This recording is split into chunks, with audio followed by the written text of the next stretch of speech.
to water and wind, fire and night. They were kept in the caravan town of Mecca, in a shrine of wood, stone, and cloth. It was called the Kaaba, the Arabic word for cube. Pre-Islamic Arabs worshipped a number of spirits, and they were generally nature-oriented spirits, sometimes associated with natural features like trees or rocks or springs. And the Kaaba in Mecca was one of a number of these sanctuaries centered around a particular cluster of deities. It was said the Hebrew patriarch Abraham himself built the Kaaba centuries before, and that a sacred black stone it held within had fallen from the sky. In these turbulent times, the Kaaba provided a rare place of peace. Only here would the Bedouins submit to a temporary truce before returning to their conflicts of the open sands.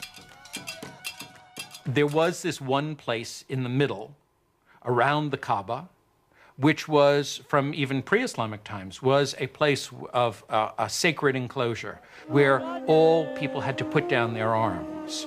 And this, of course, facilitated trading because it meant that you couldn't carry on your feuds when you were doing your buying and selling. The spiritual and economic importance of the Kaaba in Mecca are pretty hard to separate as far as the pre-Islamic Arabs are concerned. The Kaaba made Mecca a vibrant center for trade. Here were found Arabian incense, exotic perfumes and Indian spices, Chinese silks and Egyptian linens. But perhaps the greatest treasure to be found at Mecca was the rich mixture of cultures. There were people who came through town who had all kinds of interesting experiences to relate to faraway places. The local religion was mixed. There were Christians, there were Jews, and there were also the Arabs of the desert who followed an animist type of religion. Muhammad's world was a center of trade, connecting the Mediterranean Sea to the Indian Ocean, linking the aging empires of Byzantium and Persia to the great bazaars of India and China.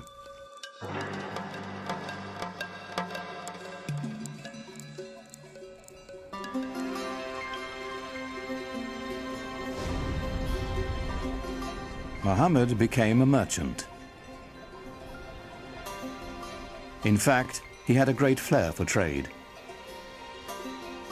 At the age of 25, while leading a caravan northward to Syria, his talents caught the eye of the shipment's owner, a wealthy widow named Khadija. She was so taken with Muhammad, she proposed marriage. Khadija. Well, I think she was a mentor as well as a wife, a very strong lady who had her own business, and Muhammad was helping her out. So it was a wonderful partnership, and I'm sure he learned a lot from her. He had a tremendous amount of contact with merchants coming from different parts of the world, passing through the Arabian Peninsula.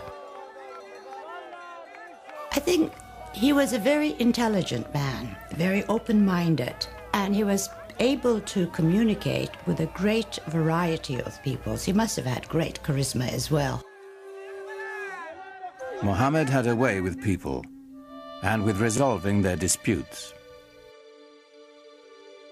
Once, when the Kaaba fell into disrepair, the clan chieftains quarreled over who would have the honor of putting the sacred black stone back where it belonged.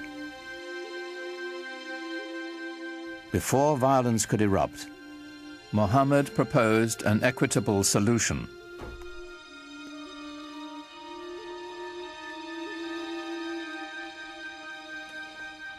United in the effort, the four leaders shared the weight and the honor.